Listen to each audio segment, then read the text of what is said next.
Okay. Hey guys, welcome back to our channel. We just did our budgeting in a typical spreadsheet format. Yeah. So as of today, as of right now, we managed to figure out based on all of our account that we are able to pay for our car in cash. Yes. So I thought we haven't done it. I thought we'll be able to get that money till end of the year. Now is November, early November, and I thought we need two more months to do so, but we're well ahead. So in this spreadsheet here, I guess this is what we go through in a monthly basis to give us a tracking of how we are going.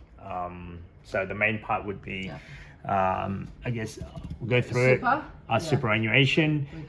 We log into our super account to figure out where we're at every month. The next one will be all our account. The cash. What we have, how much do we have physically? If we have to sell, like take out everything, then that's the cash component. And next is our investment. So in investment, we do have Ray, Spaceship, Comsec, Pocket, Comsec, Vanguard, our kids self-wealth accounts as well, and the Spaceship. So that I like to see it because that's not something you see it all the time for investment, and we spread it across just way too many accounts. So doing this once a month, it helps a lot to see if our investment are growing. It did grow, but not at our peak. Still not back to the peak.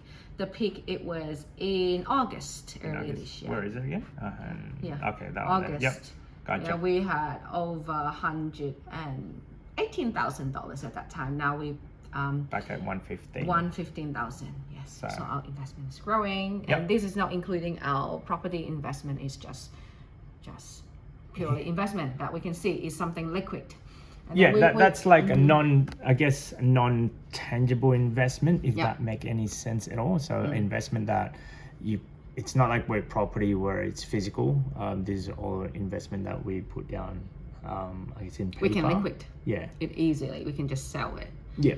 And then next we'll have like any debt, like credit card, because I still use my credit card to go grocery shopping, mainly if they don't charge me. If they charge me, I pay cash if I have any in hand. So as yesterday alone, I had to go to the bank and actually have physical cash, liquid, like $500, because sometimes when we go to the market, most of the transaction that we do is actually in cash. They don't do it via credit card or tap system, because it's still the traditional market that we go to. And it does help, because yesterday we actually went to a birthday party and they actually requested cash for a donation.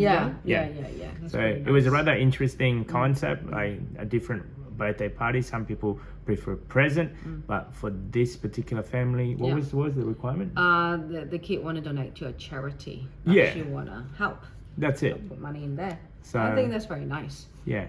And then the next one? And then next, so that's credit card, and we just add up what's our net position, how much do we have if we want to cash out everything.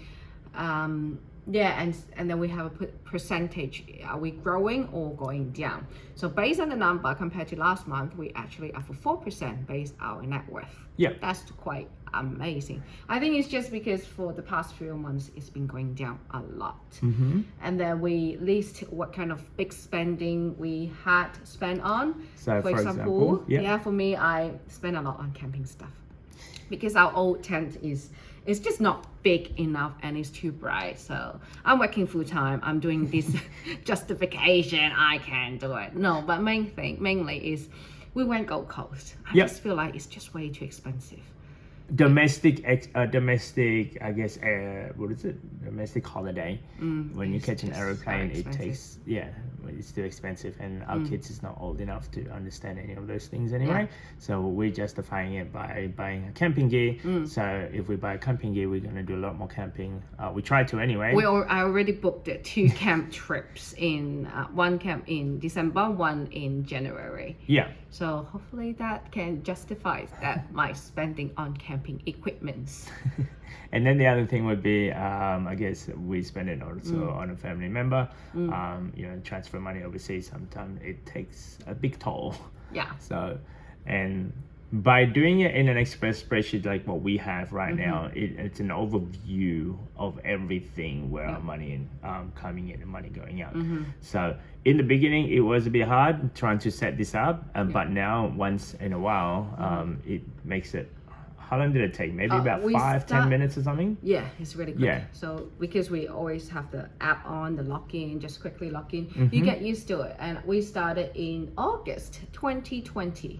Yeah. And now it is, November 2022. So we have been having this spreadsheet for that long. But when we do the spreadsheet, we just do the minimum, how much we have in cash, because I want to track the cash flow. So this spreadsheet, when I started, I call it cash flow.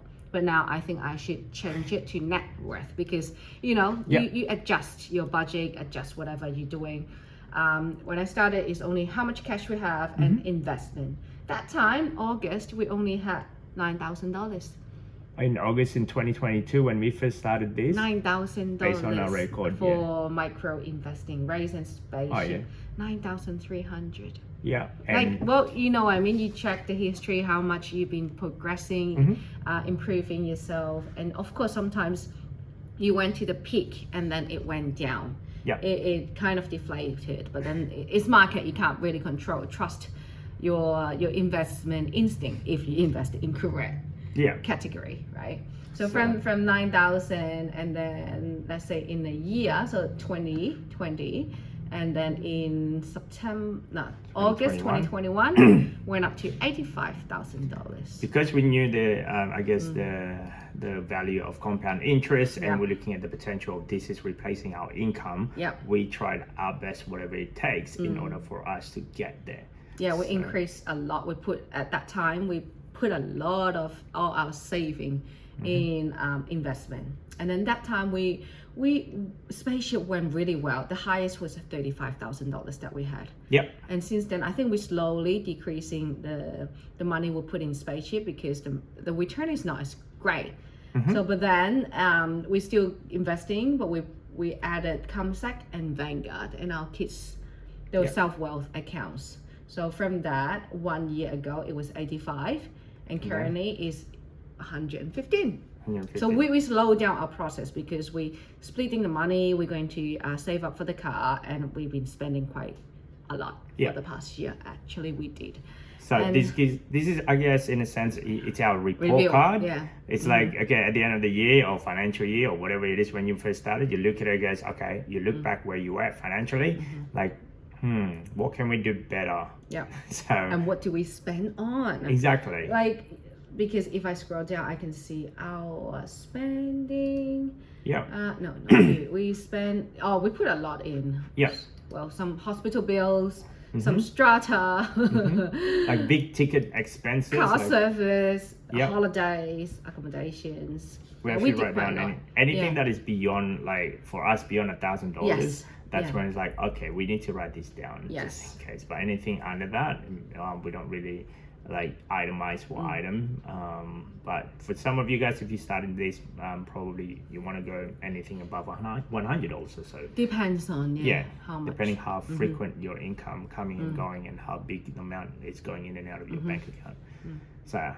So overall, we're in a climbing up, I guess. Yeah. Steadily. Yeah. Well, this is look. If you go on to total net position, that's including super, our cash, our investment, and whatever we owe. But we normally pay. We always, not normally, we pay whenever the transaction bill come in.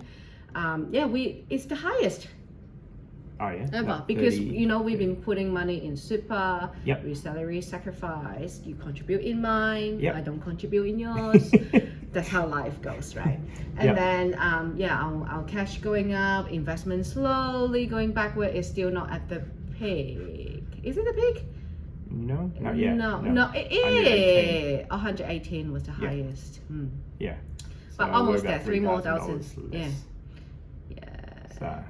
Well, but it's really good looking at the number. This is your financial report. If a company doing it, then why don't you do it yourself? And you kind of look at it, okay, are we going in the right direction? Do we are we in the reds in any way? If we're in the red, then you go, okay, why are we in the red? Yeah, why is it going down? Because for us, because of the investment going down. Our cash component is going up. It's still growing strong. Like I don't know what happened. One of the month suddenly a lot of money coming in. Tax return. Tax return. Yeah. Oh, we got tax return. So instead of us spending it, we're actually saving it for something else, or if not sending it out to do investment or so. Yeah. So this is just our monthly meeting. You know, in the beginning, it might take you half an hour to adjust accordingly. It took us about 10-15 minutes or so just to have an overview of where we're at financially. Well, it took us 2 years. Yeah, it took us 2 years of data. Yeah. So every single month, we used to do bi-monthly, like twice a month, mid-month as well as at the end of the month.